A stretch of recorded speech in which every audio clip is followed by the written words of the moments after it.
Hi, it's Steve. Today we'd like to show you how to change the suspension on your top load washer. It's a really easy repair. Let me show you how we do it. Now, to do this repair, we will need to pull the washer out far enough that we can lay it on its back. So to do so, we'll first of all need to disconnect the inlet fill hoses, disconnect the drain, and perhaps drain as much water out of that hose as possible. We'll also need to disconnect the power. Now, before we lay the washer on its back, this style of washer has a fairly heavy lid on it, so we're going to take that lid to the main top. Just take some duct tape and tape it across each side, make sure it's nice and secure.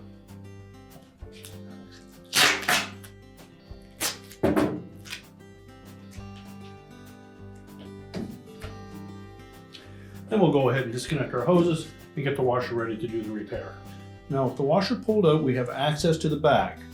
Before we can change the suspension on this, we do need to raise the whole main top. And to do so, we first of all need to take out these two screws at the top of the hinges, one on either side. And then we'll go around to the front of the washer where we can lift up that main top. Now, with the retaining screws removed from the hinge, we next need to pull that whole top forward so that we can unlatch it from two spring clips that sit on top of that front panel. So just grasp the back corner, pull it towards you, lift up slightly until it clears that clip. Do the same on the opposite side.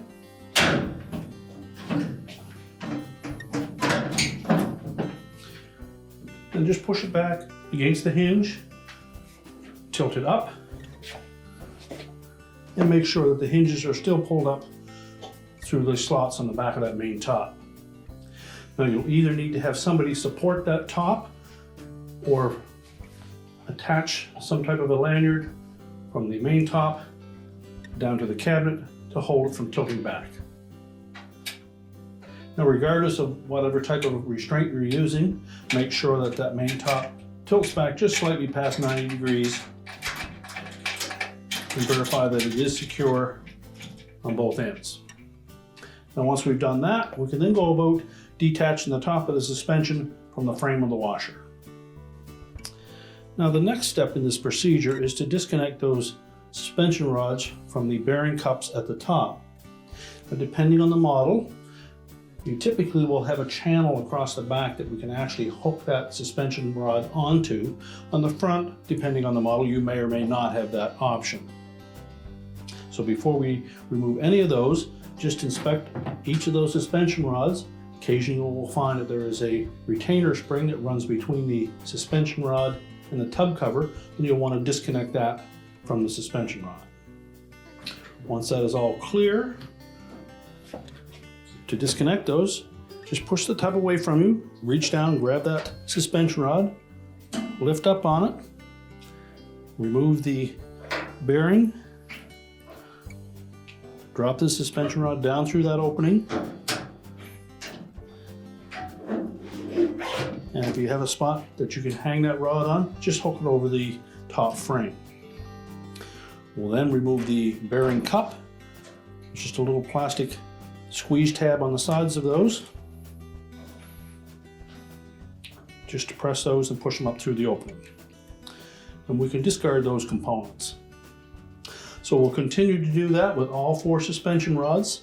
Again, if your model does not have the option of hanging the front rods on the cabinet, we suggest that you take the back ones off first, hang those on, and then just release the front ones and let them drop down inside the cabinet. At that point, the tub and motor assembly will sit on the floor, but will be suspended by the rear suspension rods. Now, as well, on some models you may find that the air dome tube is attached to a suspension rod, and you'll want to make sure that you clear that as well. As we mentioned, with some models you may find that there is a clip attached to that suspension rod that holds the air dome tube, and it's also attached to the drain hose. So we need to make sure that we unclip that from the suspension rod, and it just pops off of there. And then we can go ahead and remove that suspension rod and then hang it on the back of the cabinet.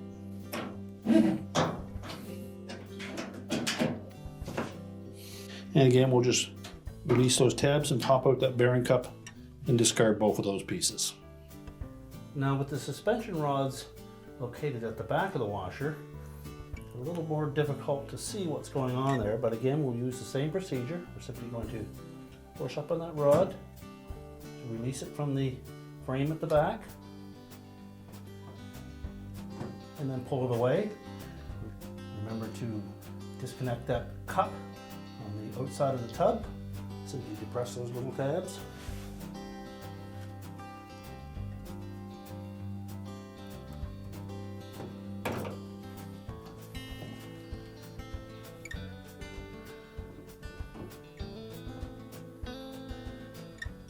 Now when installing that rod that goes up beside the air dome tube, we want to make sure that we don't get tangled up in that.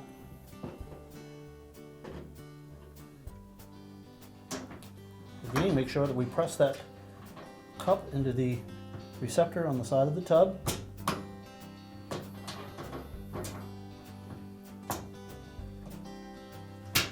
And then hook the spring over the frame. Now we'll do the other. Now that we've got the washer back up on its feet, we've raised the main top again and secured that. So before we put the bearing cups in, we're just going to clean out that area or the socket on the top of that frame. And we can snap those in place.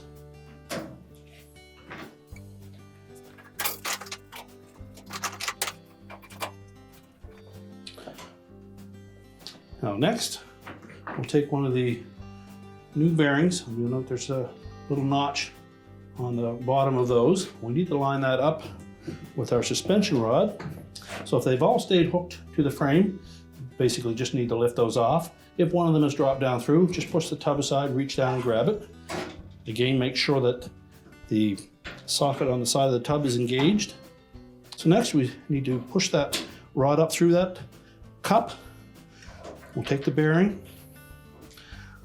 line up that tab on the bottom, snap it into place, and rotate it so that the hook goes 90 degrees from that slot. And then just drop it down into the socket. We'll do the same on all four corners. Again, remembering on the one where the air dome tube is, make sure that we have that on the proper side of that clip. And if you find that your lanyard is in the way of putting that one in, do the other side first, and then we'll switch that lanyard over to that side so we have easy access to the rear of the tub.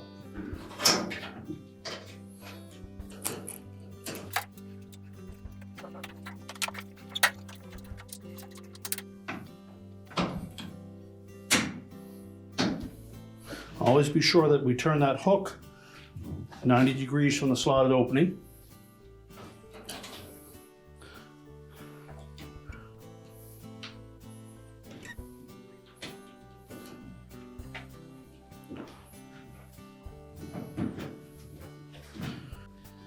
Now, if you find the method that we've just explained to you of laying the washer down on its back to replace this component a little bit too difficult or inconvenient for you, you can also do this repair by simply raising the main top, make sure it's supported properly, and then you can change out those suspension rods from the top. The only other item that you may need is something to knock those cups off on the bottom of the outer tub. So an old broom handle or a stick, approximately a couple of feet in length, will do that for you. So we'll use the same basic method. We'll lift the rod up out of the opening, remove the bearing at the top, lower the rod down through, take the cup out, and then we'll take that whole rod assembly off of the outer tub. So again, just reach in, lift up the old suspension rod, pop off the bearing, drop the rod down through that hole.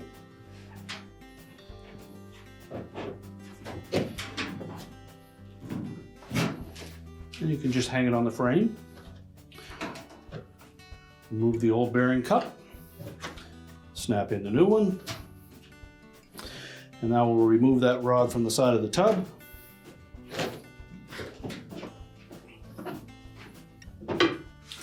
Knock out the old cup.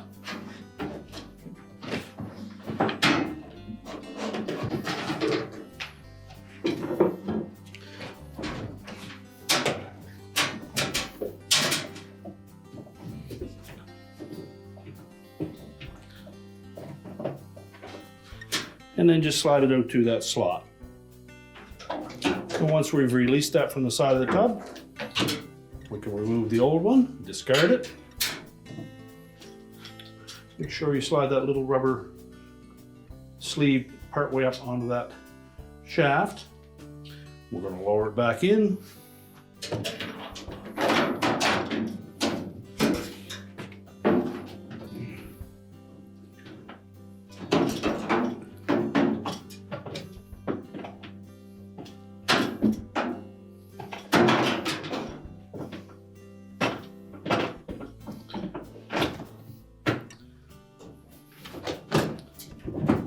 Pull up sharply on it to engage that cup. Then we'll lift it up through that bearing socket.